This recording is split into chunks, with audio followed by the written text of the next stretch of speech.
어머님, 오늘 식사비는 13,000원 정도예요. 앞으로 저희 집에서 식사하시게 되면 식비랑 제 수고비까지 해서 받을 생각이에요.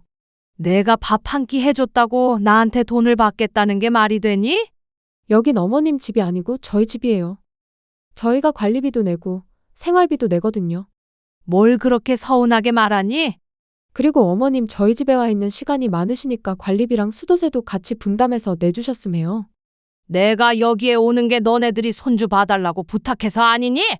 그렇긴 한데 어쨌든 간에 저희보다 집에 오래 계시니 많이 쓰시잖아요? 저번 달도 어머니가 물을 많이 써서 공과금 많이 나왔어요. 이게 말이나 되니? 가족끼리 밥 한 끼 얻어먹을 수도 있고 그런 건데 이걸 일일이 다 돈으로 따지자고? 어머, 그럼요. 아무리 가족이라고는 하지만 어머님이랑은 엄밀히 따져서 가족은 아니잖아요? 제 말은 쓴 만큼 내고 얻어먹은 만큼 내라는 거죠. 이해가 안 되세요? 가족은 아니라고? 그럼 내가 손주를 왜 봐줘야 하니? 어머님, 웃기지도 않네요. 손주는 어머님 자식이잖아요. 자식 돌봐주는 게 그렇게 억울하세요? 그래, 그렇게 따지자고 하니 나도 더 이상 이 집에 공짜로 살게 해줄 수 없겠구나. 딱 기다리거라. 내가 조만간 그동안 안 받은 월세며 손주 돌봄 비용이며 전부 다 싹 청구할 테니. 월세를 받겠다고요? 정신 차리세요, 어머님. 자식들한테 월세 받는 어머님이 어디 있어요? 그럼 시어머니한테 밥값 달라는 며느리는 말이 되고. 그냥 며느리한테 용돈 조금 준다고 생각하면 되잖아요. 쪼잔하게 또 그거 물고 늘어져서 청구한다고요? 그래, 고마움도 모르고 가족도 아니라는 자식들한테 하나하나 청구할 거니 그렇게 알 거라. 밥맛 따 떨어져서 나는 그만 먹고 간다. 이번 사연의 주인공은 서울 외곽 아파트에 홀로 살고 계시는 68세 유영자 씨입니다. 남편을 잃고 혼자 살아온 지 벌써 10년. 이제 막 혼자 사는 것이 익숙해질 무렵이었죠. 조용한 아침, 혼자 끓인 미역국 한 그릇으로 식사를 마치고 있을 때였습니다.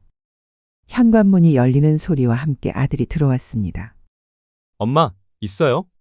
36세 아들은 평소와 달리 표정이 조금 어두웠습니다. 영자 씨는 급히 일어나 아들을 맞이했죠. 어머, 성준아. 갑자기 웬일이야? 밥은 먹었니? 엄마, 앉아봐요. 할 말이 있어서요. 아들이 소파에 앉으며 조심스럽게 꺼낸 이야기는 결혼 소식이었습니다. 33세 직장 여성과 만난 지 2년 만에 결혼을 하겠다는 거였죠. 영자 씨는 기뻤습니다. 늦은 나이까지 혼자 지내던 아들이 드디어 짝을 만났다니 얼마나 다행스러운 일이었겠어요. 어머, 정말? 언제 한번 데려와 봐라. 엄마가 맛있는 거 해줄게. 하지만 아들의 표정은 여전히 무거웠습니다. 엄마, 그게 결혼 준비하면서 보증금이 좀 부족해서요. 전세는 조금 힘들 것 같아요. 요즘 집값이 얼마나 비싼지 영자 씨도 알고 있었습니다. 젊은 사람들이 집 한 채 마련하는 게 하늘의 별 따기라는 것도 말이죠. 그래서 말인데요. 엄마 혹시 저 결혼하면 집 해줄 정도 형편은 돼요? 생각은 좀 해봐야겠다만, 정 그렇다면 우리 집에서 그냥 사는 건 어떻겠니? 엄마, 그게 무슨 말이에요? 말 그대로야. 이 집 넓잖아. 방도 2개나 되고. 엄마 혼자 살기엔 너무 크기도 하고. 영자 씨에게 그 집은 전부였습니다. 남편과 함께 어렵게 마련했던 보금자리였고 아들을 키워낸 추억이 가득한 공간이었죠. 하지만 아들의 새 출발을 위해서라면 기꺼이 내어줄 수 있었습니다. 엄마, 그럼 엄마는 어디서 살 거예요? 엄마는 작은 원룸이라도 구해서 살면 되지. 요즘 혼자 살기 좋은 집들 많더라고. 그렇게 결정이 났습니다. 계약서도 명예 이전도 없이 말이죠. 영자 씨는 단순히 아들 부부가 집에서 함께 살 거라고만 생각했습니다. 결혼식 날 영자 씨는 처음으로 며느리를 만났습니다. 지우라는 이름의 며느리는 단정하고 예의 바른 모습이었죠. 첫인상은 나쁘지 않았습니다. 하지만 신혼여행에서 돌아온 첫날부터 며느리는 선을 그었습니다. 어머님, 저희는 저희 방식대로 살게요. 너무 간섭하지 않으셨으면 좋겠어요. 영자 씨는 살짝 당황했지만 이해하려 했습니다. 그래, 요즘 애들은 그런가 보다. 아들 부부의 신혼 초기에는 그럭저럭 평온했습니다. 며느리는 직장을 다니느라 바빴고 아들도 마찬가지였으니까요. 그렇게 1년이 조금 넘은 시점에 손주가 태어났습니다. 며느리는 출산 후 3개월 만에 복직을 했습니다. 그때부터 영자 씨의 진짜 시험이 시작됐죠. 어머님, 제가 회사 다니는 동안 애 좀 봐주실 수 있으세요? 며느리의 부탁이었습니다. 어머님, 저희 사정 뻔히 하시면서 손주도 안 봐주시면 서운해요. 매번 봐달라고 하는 것도 아니고 한 번씩만 봐주는 게 그렇게 어려우세요? 영자 씨는 처음에는 거절하였지만 한두 번씩 손주를 봐주는 시간이 늘어나면서 영자 씨의 하루는 완전히 바뀌었습니다. 분명 한 번씩 급할 때만 봐달라 하는 부탁이었는데 말이죠. 새벽 6시 첫 차 시간에 맞춰 집을 나섰습니다. 원룸에서 아들 집까지는 지하철로 40분 거리였죠. 손에는 항상 도시락 가방이 들려 있었습니다. 아들 집에 도착하면 며느리는 이미 출근 준비를 마친 상태였습니다. 어머님, 애 기저귀 여기 있고요. 분유는 냉장고에 있어요. 그럼 다녀오겠습니다. 인사도 제대로 안 하고 급히 나가는 며느리를 보며 영자 씨는 손주를 안았습니다. 우리 강아지, 할머니가 왔다. 기저귀를 갈고 분유를 타주고 미음을 끓여주고 낮잠 재워주고 손주 돌보는 일은 힘들었지만 나름 그 안에서의 행복도 있었죠. 그뿐만 아니었습니다. 영자 씨는 매일같이 반찬을 싸갔습니다. 묵은지찜, 된장 고추장 볶음, 두부부침, 멸치볶음, 시금치 무침. 아들이 어릴 때부터 좋아했던 바로 그 맛으로 말이죠. 새벽에 일어나 정성스럽게 만든 반찬들을 도시락통에 가득 담아갔습니다. 성준이가 이거 좋아했는데 지우도 입에 맞을 거야. 하지만 며느리의 반응은 시원하지 않았습니다. 감사해요. 근데 저 이건 안 먹어요. 다음부턴 저 좋아하는 것도 해주세요. 아들 생각만 하지 마시고요. 그래? 너가 좋아하는 음식이 뭔데? 매번 이런 식이었습니다. 고맙다는 말은 하긴 하지만 마치 맡겨놓은 듯 말하는 것이 은근 거슬렸죠. 짜지 않게 간을 맞췄고 양도 줄였습니다. 며느리가 안 먹는다는 반찬은 아예 만들지 않기도 했죠. 어느샌가 며느리의 기분과 눈치를 보게 되는 자신을 발견하게 되었습니다. 그렇게 3년이 흘렀습니다. 영자 씨의 하루는 완전히 손주 중심으로 돌아갔습니다. 새벽 6시에 일어나 반찬 만들고 첫 차 타고 아들 집으로 가서 손주 돌보고 저녁 늦게 자신의 집으로 돌아오는 생활의 반복이었죠. 주말에도 마찬가지였습니다. 며느리가 쉬고 싶다고 하면 영자 씨가 손주를 데리고 나갔습니다. 아들 부부가 데이트를 한다면서 저녁 늦게까지 손주를 봐달라고 하는 일도 많았죠. 어머님 덕분에 저희가 이렇게 살 수 있어요. 며느리가 가끔 고마움을 표현하기는 했습니다. 하지만 그 말 속에서 진정한 감사의 마음은 느껴지지 않았죠. 마치 당연한 일을 당연하게 받아들이는 것 같았고, 며느리의 태도는 점점 더 차가워졌습니다. 이것저것 지적하는 일이 많아졌죠. 어머님, 요즘 애가 밤에 잘 안 자네요. 낮에 너무 재운 거 아니에요? 이 기저귀 말고 다른 브랜드로 써주세요.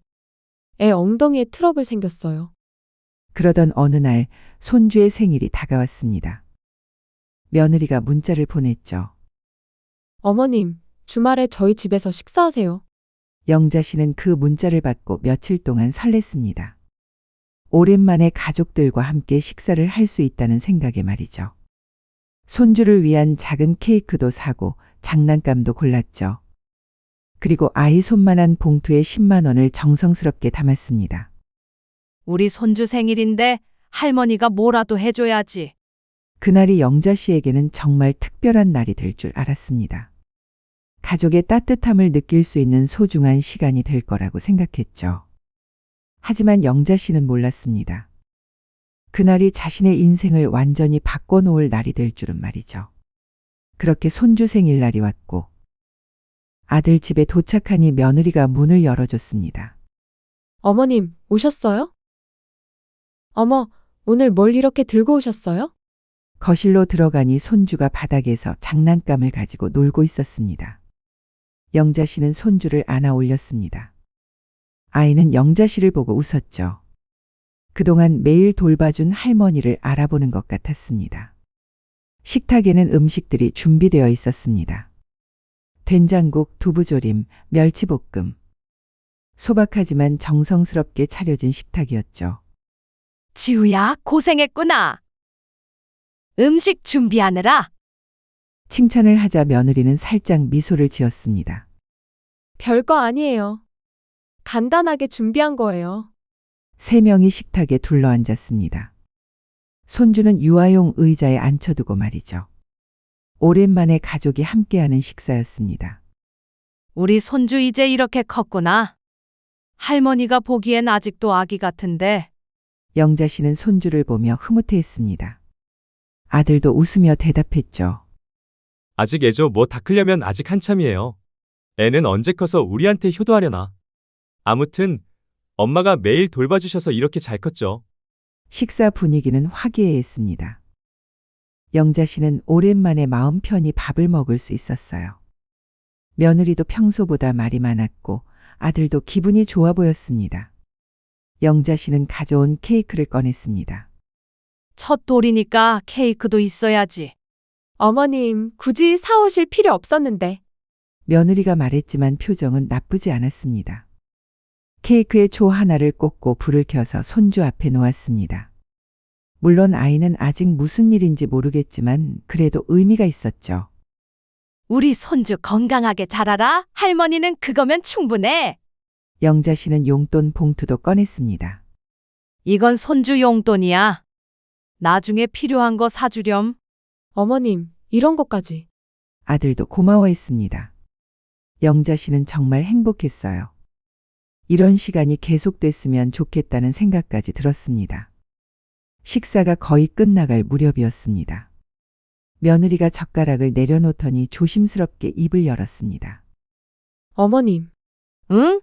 오늘 식사비는 13,000원 정도예요. 순간 영자 씨의 손이 멈췄습니다. 뭔가 잘못 들은 것 같았어요.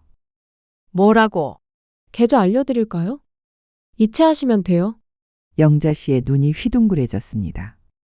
정말로 식사비를 달라는 것이었습니다. 농담도 재미나게 하는구나. 하지만 며느리는 웃지 않았습니다. 오히려 진지했죠. 그 순간 이게 농담이 아니고 진지하다는 걸 깨닫게 되었죠. 농담으로 넘기시면 안 돼요. 저 진심으로 말씀드린 거예요. 며느리는 계속해서 설명했습니다. 요즘은 다 그래요. 가족끼리도 정리해두는 게 좋잖아요. 솔직히 저희도 생활비가 넉넉하지 않거든요. 앞으로 저희 집에서 식사하시게 되면 식비랑 제 수고비까지 해서 받을 생각이에요. 영자 씨는 말없이 아들을 바라봤습니다. 아들은 고개를 피했어요. 뭔가 미리 이야기가 오갔던 것 같았습니다. 영자 씨가 어렵게 입을 열었습니다. 그래도 내가 밥 한 끼 해줬다고 나한테 돈을 받겠다는 게 그때 며느리가 그 말을 딱 끊어버렸습니다. 여긴 어머님 집이 아니에요. 순간 방 안이 조용해졌습니다. 저희 집이에요.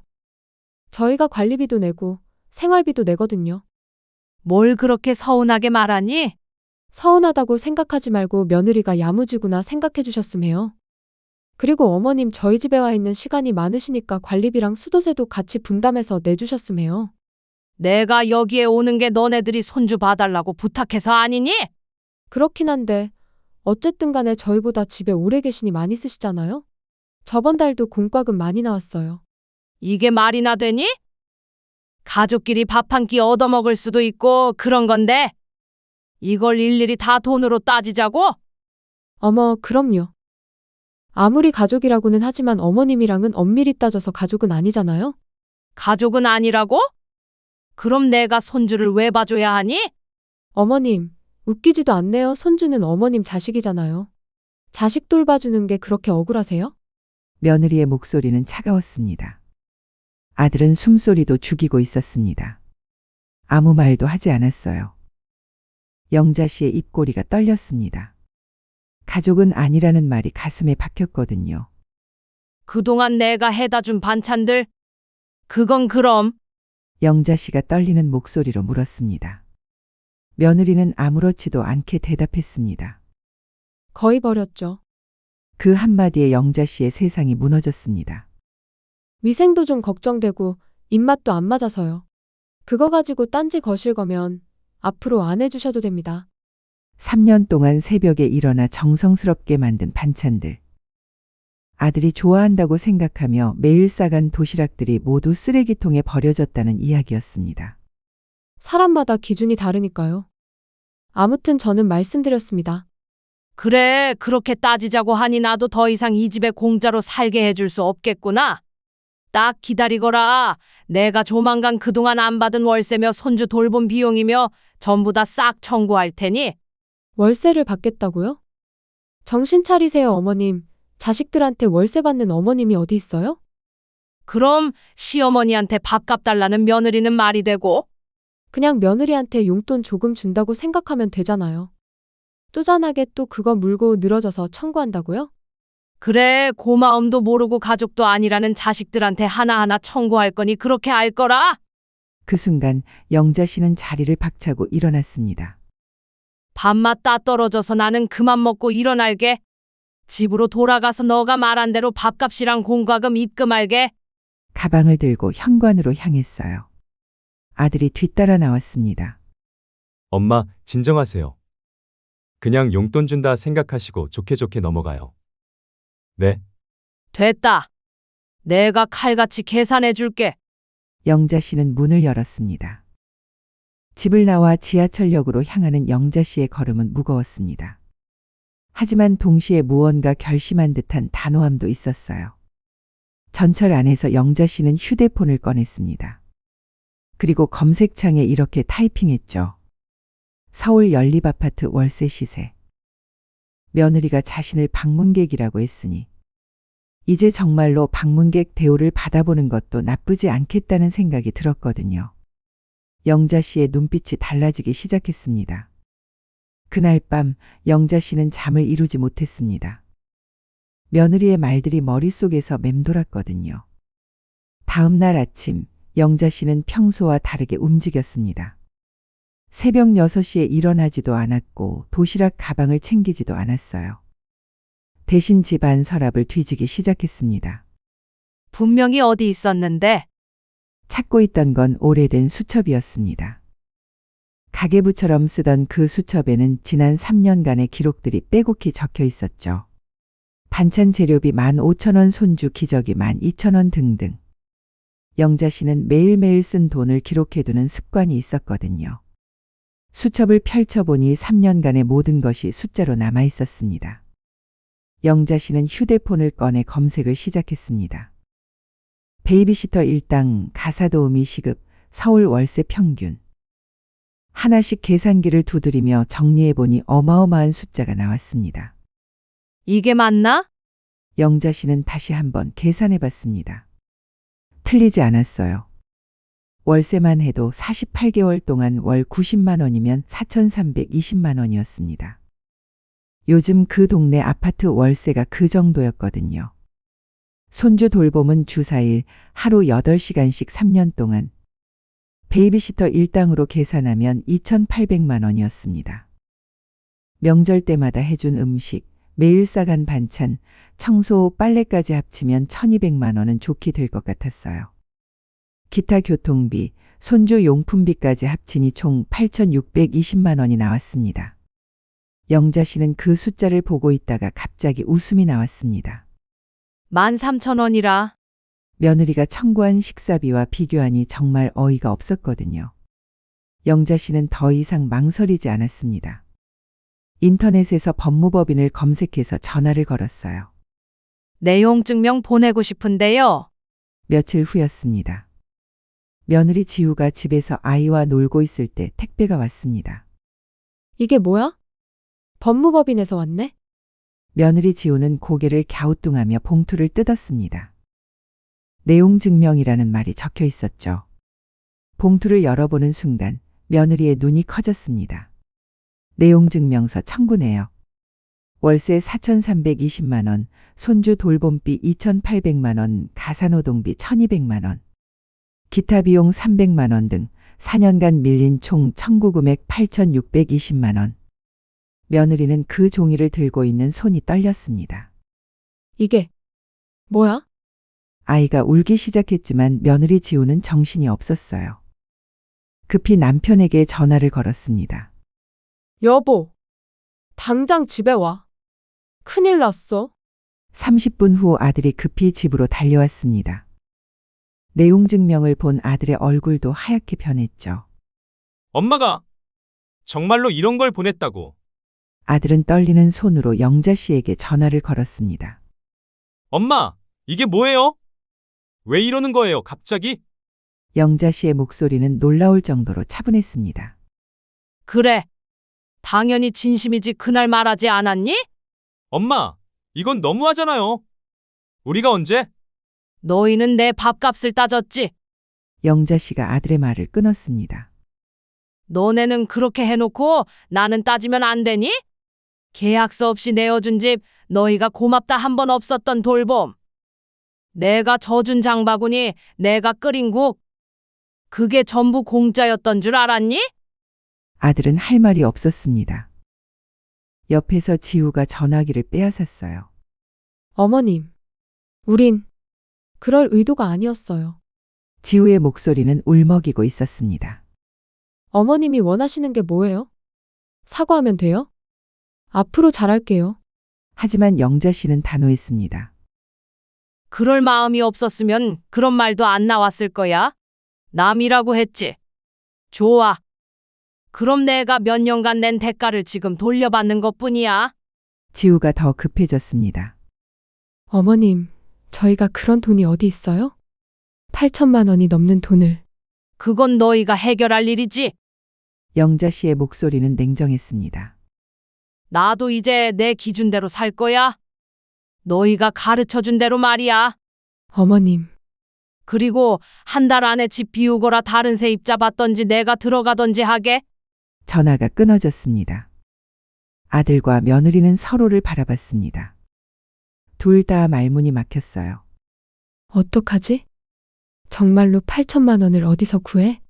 지우가 울먹였습니다. 우리 모아놓은 돈 합쳐도 그런 돈 없잖아.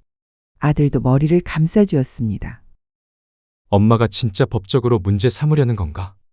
다음 날부터 아들은 회사에서도 집중을 못했습니다. 영자 씨에게 계속 전화를 걸었지만 받지 않았어요. 며느리 지우도 마찬가지였습니다. 회사에서 조퇴하고 영자 씨 원룸으로 찾아갔지만 문을 열어주지 않았죠. 어머님, 저 지우예요. 문 좀 열어주세요.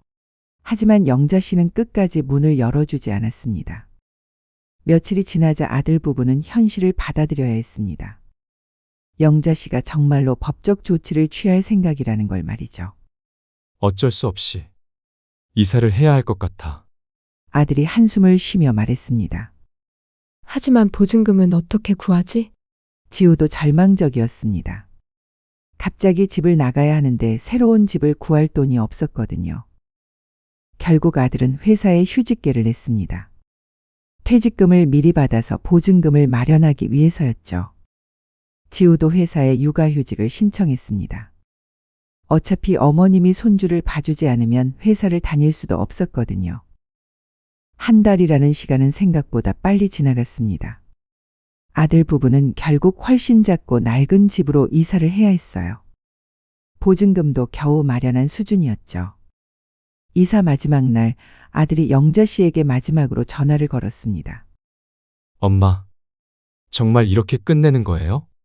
영자 씨는 잠시 침묵하다가 대답했습니다. 그래. 너희가 원했던 거잖아. 이제 진짜로 남이 됐다. 엄마, 앞으로는 서로 신경 쓰지 말자. 그게 너희한테도 좋을 거야. 그렇게 전화가 끊어졌습니다. 그날 저녁 영자 씨는 3년 만에 자신의 집 열쇠를 다시 쥐었습니다. 문을 열고 들어선 집은 텅 비어 있었지만 이상하게도 마음은 편했어요. 이제 정말 내 집이구나. 영자 씨는 작은 미소를 지었습니다. 밥값을 청구당한 그 순간부터 시작된 일들이 이렇게 끝나다니. 정말 세상 일은 모르는 거였습니다. 아들과 며느리가 집을 비운 지 일주일이 지났습니다. 영자 씨는 3년 만에 자신의 집에서 혼자 살게 됐죠. 빈집은 고요했지만 이상하게도 마음은 평온했습니다. 첫날 밤 영자 씨는 안방에서 잤습니다. 3년 동안 작은 방에서 지내다가 다시 돌아온 자신의 침실이었어요. 그래도 내 집이 제일 편하네. 창밖으로는 따스한 햇살이 들어왔습니다. 오랜만에 여유롭게 아침을 맞이하는 기분이었죠. 영자 씨는 부엌으로 가서 냉장고를 열었습니다. 텅 비어 있었어요. 그럼 오늘은 장 보는 날이겠네? 영자 씨는 3년 만에 자신만을 위한 장보기를 나섰습니다. 동네 마트에서 영자 씨는 천천히 걸으며 하나씩 골랐어요. 자신이 좋아하는 것들만 말이죠. 무청, 된장, 두부, 계란. 소박하지만 자신의 입맛에 맞는 재료들이었습니다. 이제는 누가 뭐라고 할 사람도 없으니까. 집에 돌아와서 영자 씨는 정성스럽게 무청 된장국을 끓였습니다. 간도 자신 입맛에 맞게 양도 딱 혼자 먹을 만큼만 말이죠. 식탁에 앉아 혼자 밥을 먹는데 그 맛이 정말 오랜만이었습니다. 며칠이 지나자 영자 씨에게 새로운 일상이 시작됐습니다. 새벽 6시에 일어날 필요도 없고 반찬을 만들어 싸갈 필요도 없었죠. 대신 영자 씨는 자신이 하고 싶었던 일들을 하기 시작했습니다. 동네 복지관에서 하는 요가 수업에 등록했어요. 그동안 손주 돌보느라 못했던 건강관리를 시작한 거였죠. 어머, 유영자 씨 오랜만이네요. 어디 갔다 오셨어요? 복지관에서 만난 동네 사람들이 반가워했습니다. 손주 돌보느라 좀 바빴어요. 이제 여유가 생기셨나 보네요. 좋으시겠어요? 영자 씨는 그 말에 고개를 끄덕였습니다. 정말로 여유가 생겼거든요. 요가 수업을 마치고 집에 돌아오는 길에 영자 씨는 동네 꽃집에 들렀습니다. 할머니, 뭘 찾으세요? 매화나무 화분 있나요? 네, 있어요. 요즘 꽃이 막 피기 시작했는데 예쁘죠? 영자 씨는 작은 매화나무 화분을 하나 샀습니다. 집 베란다에 놓으려고 말이죠. 집에 와서 베란다에 매화나무를 놓고 물을 주면서 영자 씨는 행복했습니다. 그때 현관문이 두드려지는 소리가 들렸습니다. 영자 씨가 문을 열어보니 옆집 아주머니가 서 있었어요. 영자 씨 안 계신 줄 알았는데 오셨네요. 아들 내외는 어떡하고 다시 오셨네요. 아, 네. 좀 바쁘게 살았어요. 아들 며느리는 어디 갔어요? 요즘 안 보이던데. 영자 씨는 잠시 망설이다가 대답했습니다. 독립했어요. 젊은 사람들이니까 자기들끼리 살아야죠. 아, 그래요? 그것도 좋죠. 요즘 젊은 사람들은 독립적이잖아요. 옆집 아주머니가 가고 나서 영자 씨는 문을 닫으며 생각했습니다. 독립이라. 맞는 말이네. 사실 아들에게서 연락이 온 적이 있었습니다. 며느리 몰래 문자를 보낸 거였죠. 엄마, 미안해요. 정말 미안해요. 하지만 영자 씨는 답장하지 않았습니다. 이제 정말로 선을 그은 거였어요. 그렇게 한 달이 더 지났습니다. 영자 씨의 생활은 완전히 달라졌어요. 요가도 하고 복지관에서 하는 독서 모임에도 참여했습니다. 오랜만에 친구들과 만나 수다도 떨었죠. 영자야, 요즘 표정이 밝아졌네? 친구가 말했습니다. 그래? 응. 뭔가 홀가분해 보여. 영자 씨는 그 말이 맞다고 생각했습니다. 정말로 홀가분했거든요. 3년 동안 눈치 보며 살았던 시간들이 이제는 꿈 같았어요. 매일 새벽에 일어나 반찬 싸고 손주 돌보고 집안일 하던 그 바쁜 나날들 말이죠. 내가 왜 그동안 그렇게 살았을까? 영자 씨는 스스로에게 물었습니다. 가족이니까, 며느리가 힘드니까, 손주가 소중하니까. 다 맞는 이유들이었지만 정작 자신은 없었다는 걸 깨달았습니다. 어느 날 저녁 영자 씨는 베란다에 나가 매화나무에 물을 주었습니다. 꽃이 더 많이 피어서 향기가 좋았어요. 그때 휴대폰이 울렸습니다. 모르는 번호였어요. 영자 씨는 받지 않으려다가 혹시 몰라 받았습니다. 여보세요? 어머님, 저예요. 지우예요. 며느리였습니다. 영자 씨는 잠시 침묵했어요. 왜 전화했지? 어머님, 정말 죄송해요. 제가 너무 못됐어요. 며느리의 목소리는 울고 있는 것 같았습니다. 애가 자꾸 할머니 찾아요. 할머니, 할머니 하면서. 어머님이 그리운가 봐요. 어머님, 저희가 잘못했으니까 다시 예전처럼 지낼 수 없을까요? 하지만 영자 씨는 단호했습니다. 안 돼. 그날 말하지 않았니? 어머님, 너희가 가르쳐 준 대로 살고 있어. 이제 나도 내 기준대로 살겠다고 했잖아.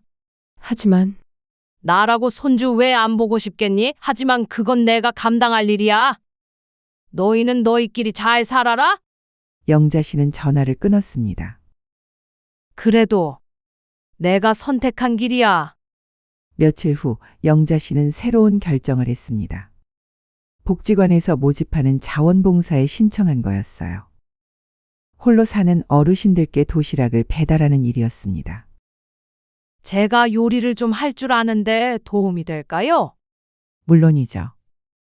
요즘 자원봉사자가 부족해서 고민이었거든요. 영자 씨는 일주일에 3번 혼자 사시는 어르신들을 위해 도시락을 만들어 배달하기 시작했습니다. 처음 도시락을 받으신 할아버지가 말씀하셨어요. 이거 누가 만들었어요? 정말 맛있네요. 제가 만들었어요. 아, 고맙습니다. 요즘 이런 맛있는 밥 먹기가 쉽지 않은데. 영자 씨는 그 말을 듣고 뿌듯했습니다.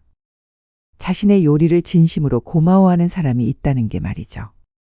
3년 동안 매일 만든 반찬이 거의 버려졌다는 말을 들었던 것과는 완전히 달랐어요. 그렇게 계절이 바뀌었습니다.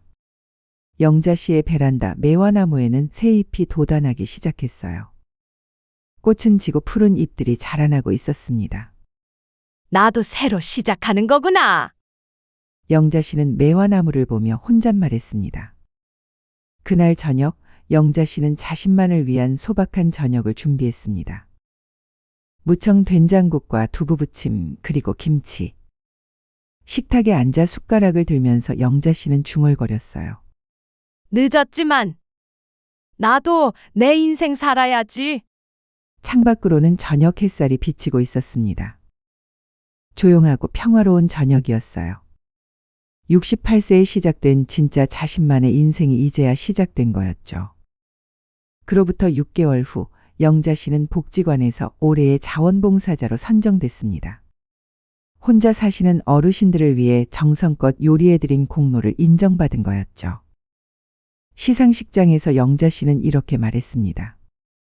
제가 만든 음식을 진심으로 고마워해 주시는 분들이 있어서 정말 행복합니다. 이제야 제 인생을 살고 있는 것 같아요.